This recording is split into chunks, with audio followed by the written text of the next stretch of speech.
Hey, man, bro. Shalom, shalom.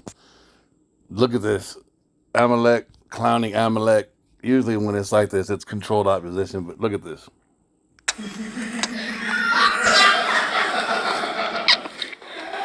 I love the wall. Oh, I love you. Oh, Mama Israel, I love you, Mama Israel. Oh, I'm your sweet baby. Oh, I'm your sweet baby coming from this land, your rich soil. You make the best olives in the world.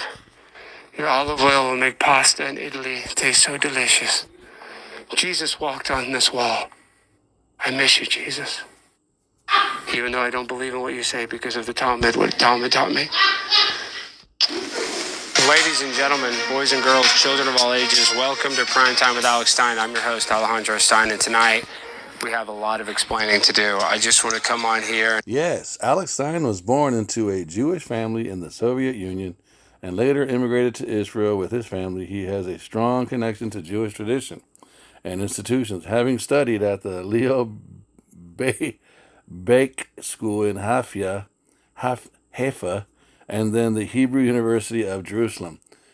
Key facts about Alex Stein's Jewish background. Birth: he was born in Chisinau, Soviet Union. Immigration, education, career: he served in the Israel Defense Forces and later became a justice on the Supreme Court of Israel. Wait, what?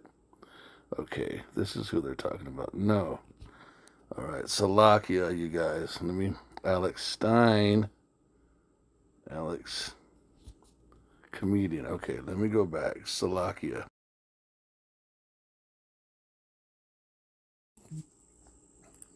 No.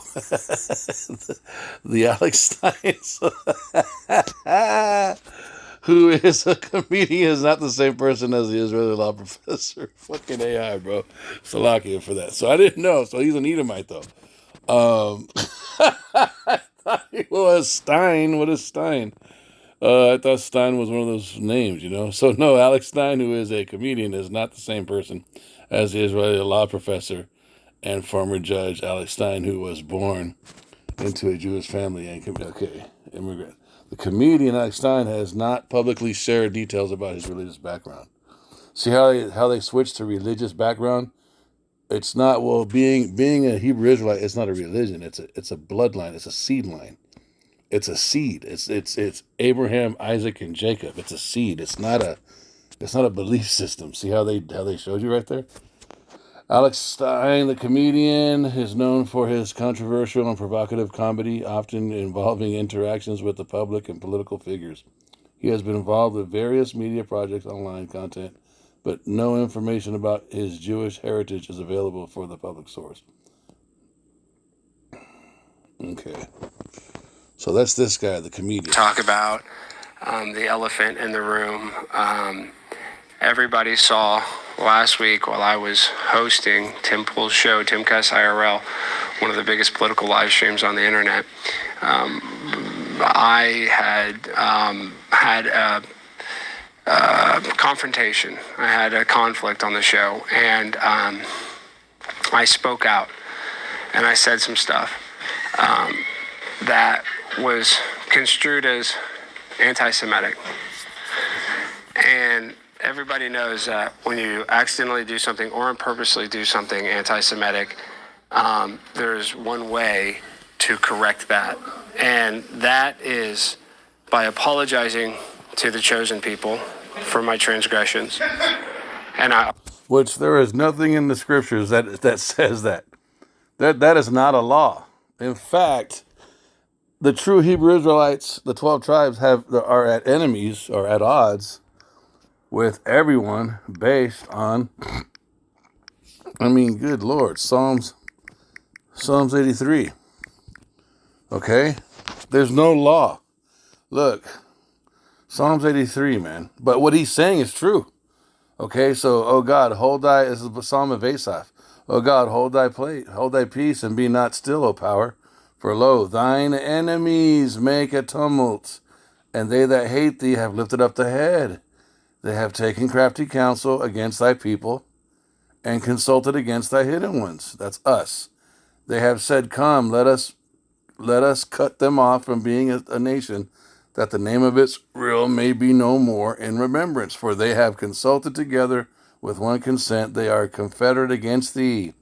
The tabernacles of Edom. That is who the people in Israel and all over the banking families, the central banking system, Hollywood, who claim to be Ish, who go by, we call them small hats.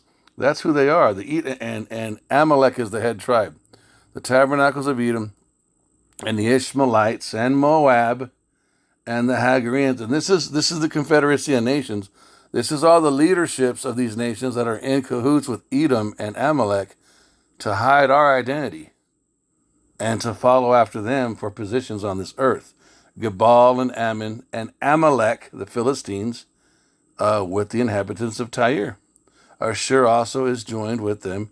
They have holpen the children of Lot, Selah. Do unto them as unto the Midianites, as to Sisera, as to Jabin at the brook of Kishon, which perished. And notice how now this Hebrew Israelite is, what's he doing? He's asking Yahweh by Hashem Yahushai to do something to them. When have you ever seen the so-called 1948 Jewish state of Israel, those people who call themselves God's chosen people, when have they ever prayed to the Most High and let the Most High defend them in any aspect or walk of life? All they do is use the media and the military of America to defend themselves and to force people to submit to their so-called Semitism. And that is even a wrong pronunciation because we are Shemites with an SH enunciation, not a SEM. It's an SHEM.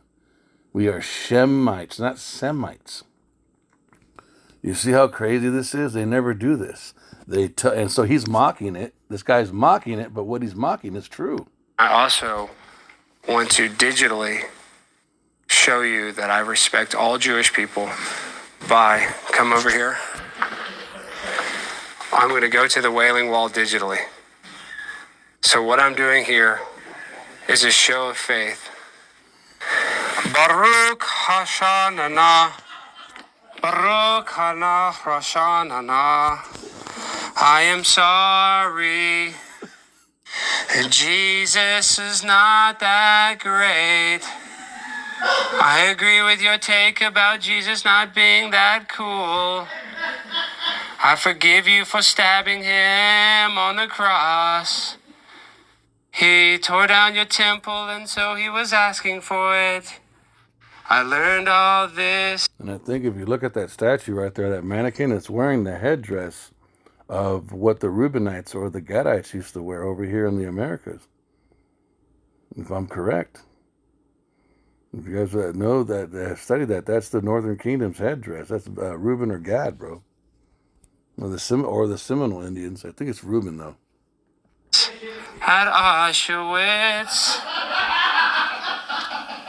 they flew me on a trip to Poland, and I learned about what they did to my friend. Hitler was the worst man alive. Nothing redeeming about him, nothing at all. And he did create animal cruelty laws. He was the first person to do that, but that's not redeeming. Hitler sucks. I hate Hitler. I hate Nick Fuentes. I hate David Duke.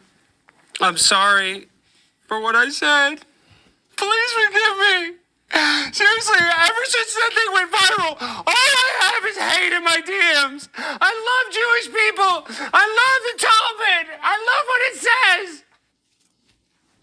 I'm going to start following the Talmud. I'm going to convert to Judaism just because I want to be just like the Trumps, just like Ivanka. I want to be just like you, Ivanka. So now I sit at this wall and I ask whoever the Jewish God is, Lucifer. No, I'm kidding. He's not Lucifer. That was rude. Okay, I'm getting re-educated slowly but surely. So I love Israel. It's the greatest place in the world. Jeffrey Epstein definitely did not work for them, trying to solicit powerful politicians and putting them in vulnerable situations in order to gain leverage so that on a geopolitical scale they can actually win a lot of trade arguments and do sinister stuff like molesting kids. Israel had nothing to do with that, even though Jeffrey Epstein, after his arrest in 2009, happened to go to Israel right before sentencing in Florida. And Alex Acosta, who was the attorney general at the time, said that he was connected to high powerful people as if it was some sort of agency. Alphabet agency is what he insinuated. So I don't know why I would say that. And you know what? I love it when Israel bombs a church. I love it when Israel bombs a hospital. That's where they got all the bombs, you idiots. Hamas is using them as human shields. We need to blow up every hospital in Gaza. I don't want a damn Band-Aid in that town. And food? You guys need Ozempic. You don't need food. You fat Palestinians, fat ass, fat DJ Khaled Palestinians.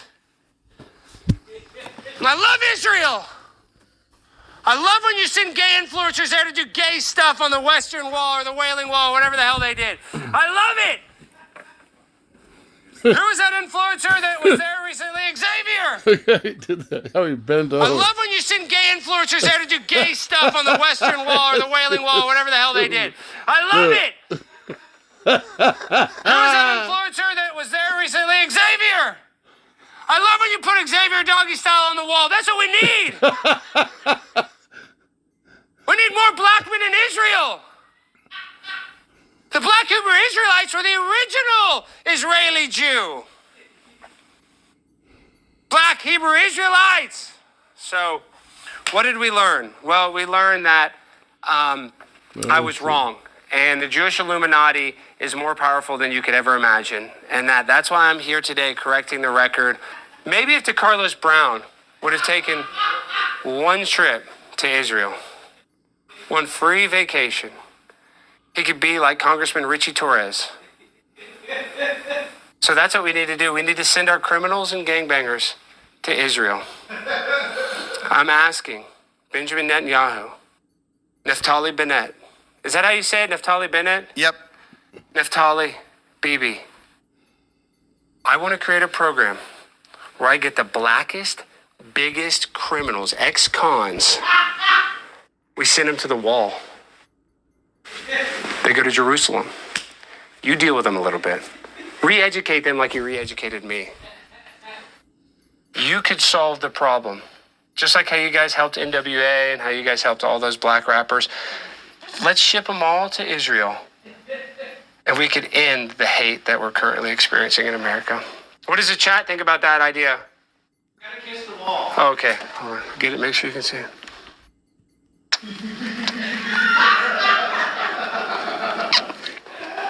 I love the wall. Oh, I love you. Oh, Mama Israel, I love you, Mama Israel. Oh, I'm your sweet baby. Oh, I'm your sweet baby coming from this land, your rich soil. You make the best olives in the world. Your olive oil will make pasta in Italy taste so delicious. Jesus walked on this wall. I miss you, Jesus. Even though I don't believe in what you say because of the Talmud, what Talmud taught me. I also want to clarify, I do not like Muslims that much either, so. So, he had some interesting things to say, huh? Funny how somehow the tribe of Judah got pulled into it. Let's just pull Obadiah and be done. Obadiah 18.